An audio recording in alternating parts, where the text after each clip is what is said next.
नमस्ते,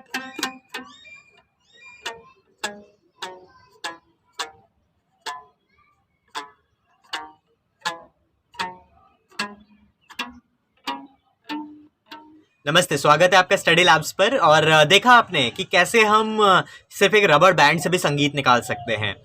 अभी ये बॉक्स में कहाँ पर कितनी डिस्टेंस पे क्या है और ये C D E F G क्या लिखा हुआ है, इस पे अभी नहीं जाते हैं। अभी बहुत सारी चीज़ें मैंने बताई नहीं है कि फ्रीक्वेंसी क्या है, पिच क्या है रबर बैंड से, लेकिन हम कर सकते हैं। अभी हम इतना समझने की कोशिश कर रहे हैं। पिछले 2 वीडियोस में हमने ये समझा कि अगर कोई भी चीज़ वाइब्रेट करती है तो वो साउंड प्रोड्यूस करती है, ध्वनि उत्पन्न करती है। अब यहाँ पर भी हम क्या कर रहे हैं कि ये जो रबर बैंड है इसको हम वाइब्रेट कर रहे हैं और इसमें ध्वनि उत्पन्न हो रही है। अब ध्वनि से संगीत में जब हम म्यूजिकल इंस्ट्रूमेंट वाला अपना सेक्शन स्टार्ट करेंगे तो पूरी इसके ऊपर भी चर्चा करेंगे कि कितना ये डिस्टेंस है, इनका क्या मतलब है, इन अक्षरों का क्या मतलब है, सरगम क्या है, कैसे हम इसको ट्यून करें। इस म्यूजिकल इंस्ट्रूमेंट, ये एक अपना बहुत सिंपल म्यूजिकल इंस्ट्रूमेंट है, कैसे इसको ट्यून करें। लेकिन वहाँ तक पहुँचने से पहले भी बहुत सारे कॉन्सेप्ट्स मैं डिस्कस करूँगा। और ऐसा नहीं होगा कि आज अगर आपने पहले भी 2 वीडियोस मिस किए होंगे तो अभी आपको नहीं समझ में आ रहा होगा कि क्या मैं वाइब्रेशन बोल रहा हूँ या क्या इन सब चीज़ों के बारे में बात हो रही है। तो आपको सीक्वेंस से चलना होगा, आपको वो देखना होगा कि वाइब्रेशन पे हमने क्या बातचीत की है, हमने क्या चीज़ें डिस्कस की हैं, तब आपको आज का भी वीडियो थोड़ा बहुत समझ में आएगा। फिलहाल अभी हम इतना समझ गए हैं कि वाइब्रेट जब चीज़ें करती हैं तो उससे जो साउंड होती है वो प्रोड्यूस होती है। अब ये वाइब्रेशन और वेव्स में कुछ ना कुछ संबंध है और आगे आने वाले कुछ दिन हम इस वेव को भी थोड़ा सा जानने की कोशिश करेंगे कि ये वेव क्या है। लेकिन मैं आपको बस एक छोटा सा अपना एक्सपीरियंस शेयर करता हूँ। जब मैं एक बच्चे के साथ क्लास ले रहा था, मतलब कुछ बच्चों के साथ क्लास ले रहा था, और मैंने उनको यही सेम चीज़ दिखाई कि ये जो रबड़ बैंड है इसमें हम अगर इसका टेंशन चेंज कर रहे हैं, हम कुछ कर नहीं रहे हैं, हम इसका लेंथ को बदल रहे हैं। पहले ये इतनी लेंथ पे है और ये जब इधर चली जाती है तो अभी यहाँ से लेके यहाँ तक की इसकी अफेक्टिव लेंथ हो गई है।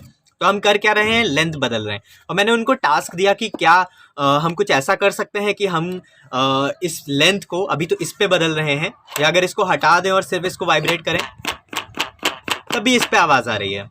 तो तब मैंने उनको ये कहा कि इस रबड़ बैंड को मैं ऐसे चला रहा हूँ और इसको वाइब्रेट कर रहा हूँ, आवाज़ आ रही है, लेकिन क्या कुछ ऐसा तरीका है जिससे इस लंबाई को हम रियल टाइम में बदल सकें। ऐसे क्या होगा कि हमने इसको यहाँ पे लगाया, इसको हमने यहाँ पे लगाया और लगाने के बाद पहले हमने इसको बजाया, बजाने के बाद फिर हम इसको चेंज कर रहे हैं और फिर बजा रहे हैं, फिर बजाने के बाद फिर चेंज कर रहे हैं, फिर बजा रहे हैं। तो क्या कुछ ऐसा भी तरीका है कि हम इसको रियल टाइम में चेंज कर सकें।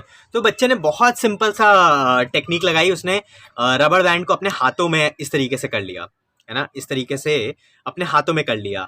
और अगर इसको वो ऐसे पास में रख रहा है तो लंबाई कुछ और है, और इसको बजा रहे हैं, और हाथों की लंबाई को अगर वो बढ़ाता चला जाए तो लेंथ चेंज हो रही है बजाते बजाते ही। तो ऐसा नहीं है कि आप उन्हीं सेम चीज़ों में डायरेक्ट पढ़ाने से शुरू करिए कि चलो ये रबड़ बैंड है, वाइब्रेट हो रही है और आवाज़ निकल रही है। आप ऐसा उसको टास्क, एज एक चैलेंज भी दे सकते हैं कि अब ये लेंथ हम कैसे बदलें, और बच्चे बहुत सारे तरीके निकल कर आते हैं। ये एक बहुत इनोवेटिव तरीका लगा था। उसके अलावा भी बहुत सारे बच्चों ने बहुत सारे तरीके लगाए, किसी ने कुछ किया, किसी ने कुछ किया। तो आप भी अपनी क्लासेस में ऐसे तरीके, ऐसे चैलेंजेस दे सकते हैं कि हम बजाने के बाद रुक के हमें लेंथ ना चेंज करनी पड़े, हम बजाते बजाते लेंथ कैसे चेंज करें, और बच्चे बहुत सारे तरीके ढूंढ के निकल आएंगे। और ये मैं बात कर रहा हूँ, मैंने किया था 4th से लेकर 8th के बच्चों के साथ।